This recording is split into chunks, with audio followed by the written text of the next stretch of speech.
If Jesus doesn't die and get back up, it means, well, for one, there is no life after death. It actually just means this is it, and we don't know, like, who's in control of something after death.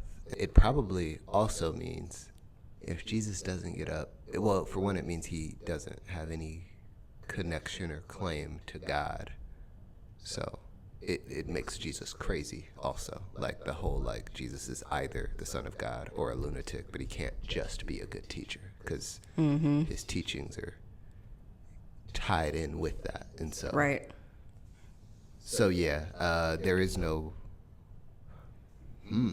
okay, no, let's flesh that out a little bit. Yeah, because, Yeah. yeah. All right, so what's your initial thought? Well, to kind of play off of the whole trilemma, the C.S. Lewis thing that you just brought up, liar, lunatic, or Lord thing, it's like, okay, to kind of piggyback off that, I think it is a big shot at his credibility.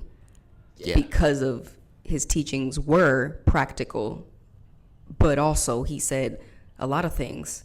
Like, we have to deal with all the deity claims at this point. But not just the deity claims, but, well, yeah, the deity claims for sure. Because if he's God and he's saying those things like, I am, and you'll see the Son of Man, yada, yada. It's like he's making these deity claims that Christians are pointing to say, Jesus claimed to be God. Right. So whatever scriptures, things that Jesus said, where we would point to that and say, he claimed to be God, we'd have to deal with that.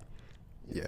And how that kind of relates to him dying. Because if he didn't get up, he just died. Yeah. Can God die? What was at the end of the story? Like, what we got to figure out. We got to flesh that out. But then also credibility in a sense of not just his claims to be God, but things like when Jesus said, destroy this temple and I'm going to raise this up.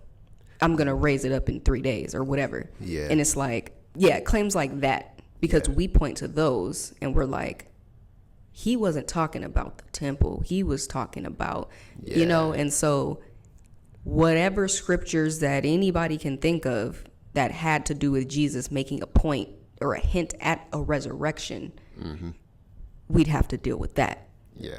And so, I think it affects his credibility if we're going to say this is what Jesus meant and it did not happen.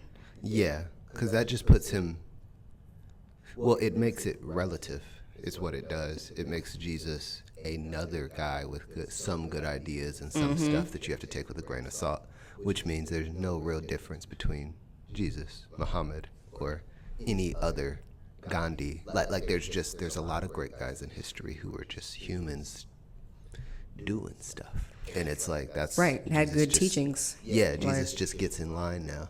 He's not superior in any way to those people.